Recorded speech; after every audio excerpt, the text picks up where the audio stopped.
Someone or something had just stepped out of my shower. But I live alone, and I hadn't used it in days. It started on a cold Thursday morning in March. I woke up earlier than usual, around 6:15, which is strange in itself because I'm a night owl by nature, but something had stirred me from sleep. Not a noise, just a feeling, like I'd been watched in a dream I couldn't remember. I shuffled into the kitchen, yawning, and headed toward the fridge when I noticed the trail. Wet footprints starting right at the edge of the bathroom tile and ending halfway across the kitchen floor. I stopped, blinked, looked again, one after another in a line. I just stood there, staring, my brain racing to find an explanation, but none made sense. I lived alone, and the only key besides mine was locked in a safe. My front and back doors were both bolted. No open windows. Nothing out of place. There they were, bare feet, smaller than mine, soaked into the white tile. Clean, wet, perfect imprints. I hadn't used the shower since Monday. This was Thursday. I told myself I was tired. Maybe I spilled something and stepped in it without noticing. Maybe it was condensation from a leaky pipe.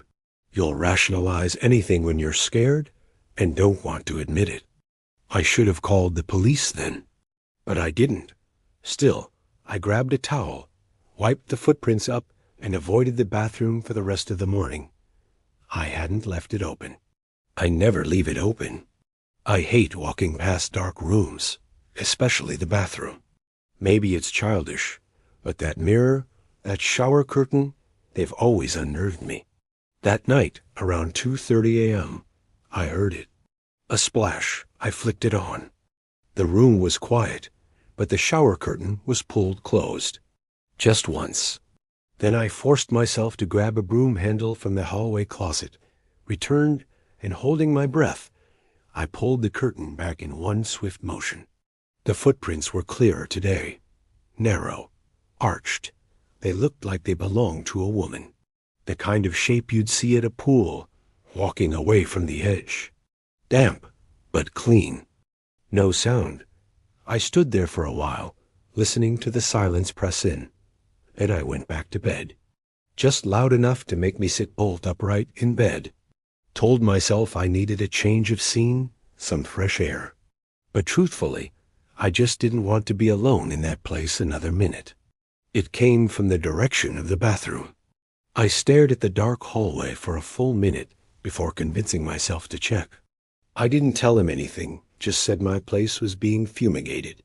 We drank a couple beers, watched a movie, and I tried to forget the whole thing. The floor was dry. The lights were off. The air was still. I laughed at myself, genuinely. Maybe it had all been in my head. Lack of sleep, too much caffeine, paranoia. I'd read stories like this online and always thought, there's probably a normal explanation. Maybe this was mine. The next morning, Friday, I walked into the kitchen and felt a chill under my feet. Cold, wet. I looked down. Another trail. This time leading into the bathroom. I followed the prints slowly, each step making my heart pound harder. I reached the bathroom door and saw that it was slightly ajar. All locked. No sign of entry. My security system showed nothing. That was the first time I felt real fear. Not the rational kind, but the kind that crawls up your spine and tightens your throat. I pushed the door open gently. He came by in the afternoon with some equipment and spent about 30 minutes inspecting the place. It's rotting underneath. It didn't happen overnight either. This has been going on for months.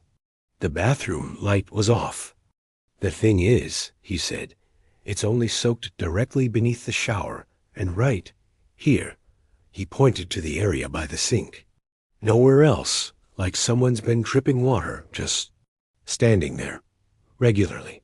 Same spots, same pattern. My breath caught. I haven't used the shower in days until last night. It was always open. Always. I just stared at it, frozen. 1,000 little horror movie scenarios played through my mind. Empty. I used it to check if my cat ever jumped on the sink while I was gone. But my cat had passed away last year. No one there. But the shower floor was wet, and the drain was making this quiet, gurgling sound. I left the house that day, took my laptop to a cafe, and worked from there. That night, I stayed at a friend's house.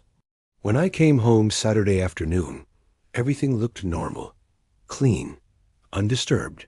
The bathroom was dry. That night, I showered for the first time in almost a week.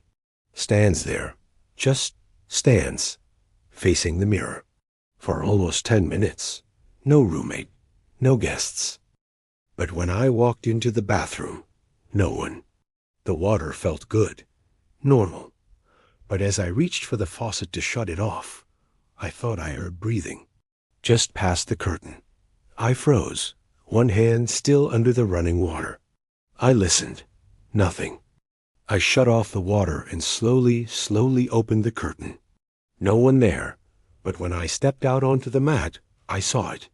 Another set of footprints. Wet, but not from me. They were facing the shower, as if someone had been watching me from the other side of the curtain the whole time.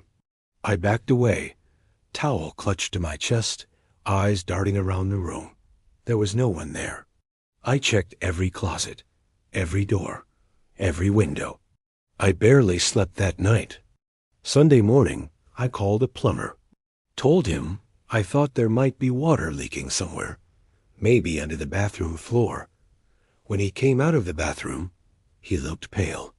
"I don't know how to say this," he said, "but your subfloor is soaked." Like soaked. I just stared at him. "That's impossible," I said. He looked uncomfortable. I didn't have a response. He gave me a number for a restoration company and left. I didn't go back inside. I packed a bag and checked into a motel down the street. That night, just before I fell asleep, I got a notification on my phone. Motion detected. Bathroom. I'd forgotten about the small camera I installed months ago, tucked behind a fake vent above the mirror. I opened the app and watched the footage. The shower curtain moves. Just a little. Then, a figure steps out. Dripping wet. Female. Naked, but blurred by condensation and the grainy footage. She walks to the sink, then slowly turns her head upward, directly toward the camera, and smiles. I slammed the phone down and nearly dropped it. There's no woman in my life. I still don't know who or what I saw. All I know is, last night, I got home just long enough to grab some clothes and my camera SD card. The mirror had fogged over again. And this time, written in the steam in long, uneven strokes, were 2 words. Stay out. I'm not going back. Not ever. And if you ever wake up and find wet footprints in your home, don't follow them. Don't look, because whoever left them might still be there.